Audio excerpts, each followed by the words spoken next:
अस्सलाम वालेकुम। आप देख रहे हैं लर्न ऑन यूट्यूब चैनल। आज हम लोगों बनाएंगे पिक्सल लैब एप्लीकेशन की मदद से। अगर आपके मोबाइल में है तो ठीक है, नहीं तो ये प्ले स्टोर से आसानी से डाउनलोड हो जाती है।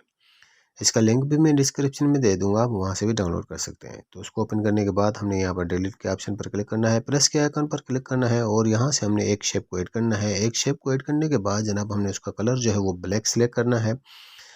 उसके बाद हमने राइट पर क्लिक करके एग्जिट करना है और यहाँ पर हमने गेड को इनेबल करना है। गेड की सेटिंग के ऑप्शन पर हमने क्लिक करना है, रिफ्रेश पर हमने क्लिक करना है और यहाँ से हमने जो है वो 10x10 की गेड लेनी है। तो यहाँ पर हम 10 लिखेंगे, उसके बाद जो है डन पर क्लिक करके हम दोबारा जो है वो 10 लिखेंगे।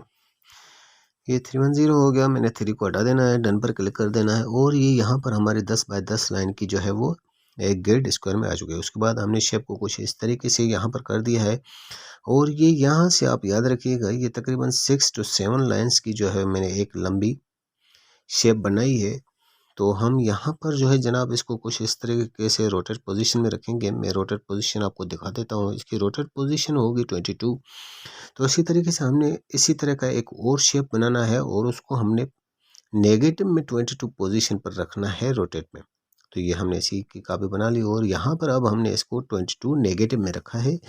तो उसके बाद हमने एक शेप और ऐड किया है। एक शेप और ऐड करने के बाद हमने ये नीचे इस लाइन से आप देख लीजिएगा, इन लाइनों को आप मद्देनज़र रखिएगा।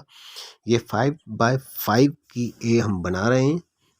तो उसके बाद हमने इन तमाम एलिमेंट्स को आपस में मर्ज करना है। लेयर पर क्लिक किया, मर्ज पर क्लिक किया, ओके पर क्लिक किया और ये आपस में चीज़ें मर्ज हो गई। अब हम इरेज कलर पर आ चुके हैं। इरेज कलर को हमने इनेबल कर दिया और ये हमारी एक ए बन चुकी है।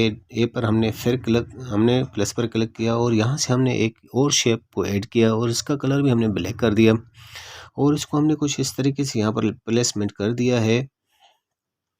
यानी कि ए की साइज़ जितना ही हमने इसको भी प्लेसमेंट किया है और उसके बाद हम यहाँ पर कुछ इस तरीके से जो है वो शेप बनाएंगे। इसकी रेडियस को हम बिल्कुल 100 कर देंगे और यहाँ पर हम इसका कलर भी जो है वो ब्लैक सिलेक्ट करेंगे। राइट पर क्लिक करके हम यहाँ से एग्जिट करेंगे। अब हम दोबारा जो है वो एक शेप और बनाएंगे। तो यहाँ पर कुछ शेप हमने इस तरीके से बना लिया, इसका कलर भी हमने ब्लैक कर दिया और इसको अब हमने यहाँ पर ला कर रख दिया क्योंकि हमने उसका रेडियस 0 कर दिया था। तो वहाँ से थोड़ी सी गोलाई थी, उसको हमने थोड़ा सा जो चौरस में बनाया था।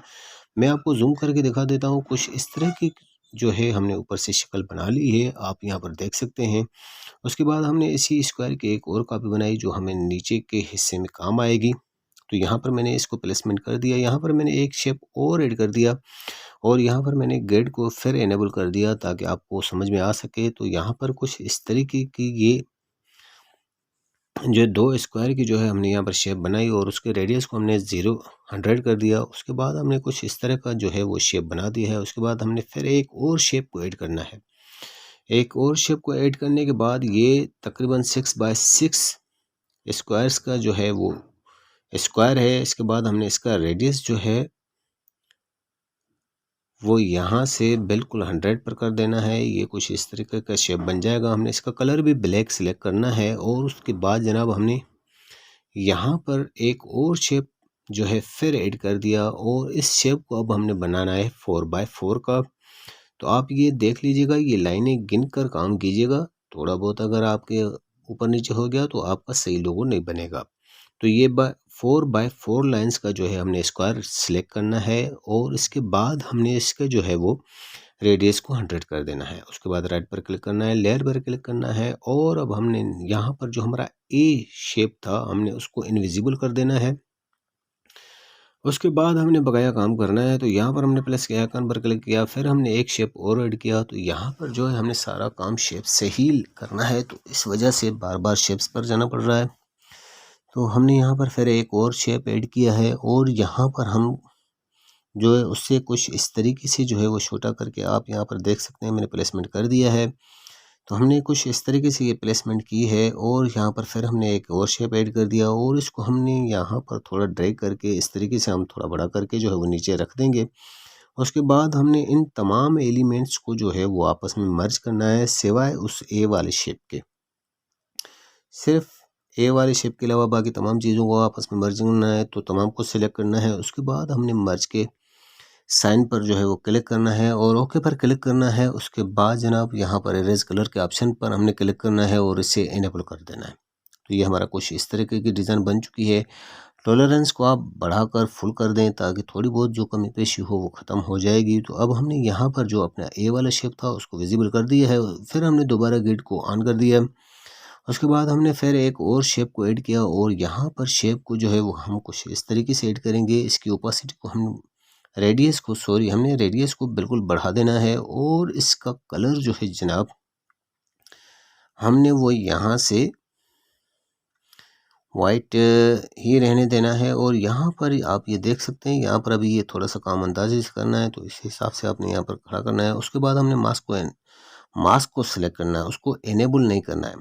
तो उसकी लेफ़्ट साइड वाली डॉट को खींचकर ऊपर लेकर जाना है, फिर यहाँ से सेंटर वाली डॉट को हमने थोड़ा सा आगे इस लाइन तक करना है। उसके बाद इसकी ये छोटी डॉट को हमने कुछ इस तरीके से मोड़ के पीछे करना है यहाँ पर। फिर अब हमने इस बड़ी डॉट को जो है वो ए के सेंटर पर लेकर जाना है और यहाँ से इसकी नीचे वाली छोटी डॉट को हमने खींचकर यहाँ पर कुछ इस लाइन तक लेकर आना है। उसके बाद हमने इसको इनेबल करना है, तो उसके बाद राइट पर क्लिक करना है। राइट पर हम लोग यहाँ पर क्लिक करेंगे। उसके बाद जनाब हमने क्या करना है कि हमने लेयर पर क्लिक करना है। लेयर पर क्लिक करने के बाद अब हमने ए और इस सर्किल को जो है वो मर्ज करना है आपस में।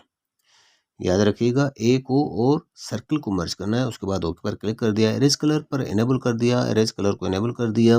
थोड़ी बहुत अगर कमी पेशी हो जाती है तो वो आपने क्रॉपिंग से हटा देनी है। तो हमने यहाँ पर एक और शेप को जो है वो ऐड कर दिया है और यहाँ पर फिर जनाब अब हम जो है वो जूम का इस्तेमाल करेंगे क्योंकि बहुत बारीकी का काम है। तो इस हिसाब से मैंने जो शेप ऐड किया उसको कुछ इस तरीके से हमने प्लेसमेंट करता है। उसकी हमने एक और कॉपी बना दी, उसको हमने यहाँ पर नीचे प्लेसमेंट कर दिया। अब जो जनाब मैंने जूम हटा दिया है, उसके बाद हमने लेयर पर क्लिक करना है और इन तमाम एलिमेंट्स को आपस में मर्ज करना है। इन तमाम एलिमेंट्स को आपस में मर्ज करने के बाद ओके पर क्लिक कर देना है और यहाँ पर वही इरेज कलर का ऑप्शन है, इसे इनेबल करना है। और ये कुछ इस तरह की हमारी डिज़ाइन क्रिएट हो चुकी है।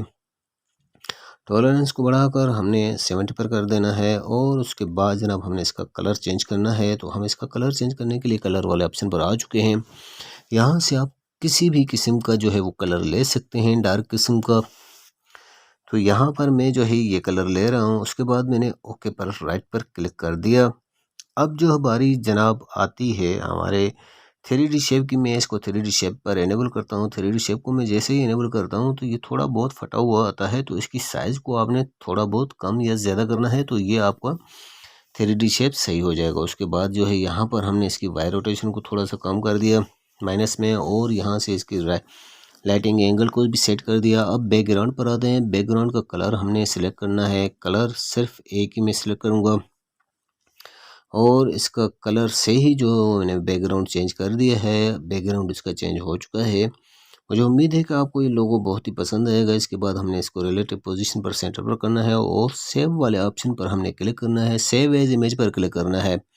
उसके बाद डिफ़ॉल्ट पर क्लिक करके हमने अल्ट्रा सेलेक्ट करना है और यहाँ पर अल्ट्रा सेलेक्ट कर दिया और सेव टू गैलरी कर दिया। ये हमारा लोगो बनकर तैयार हो चुका है।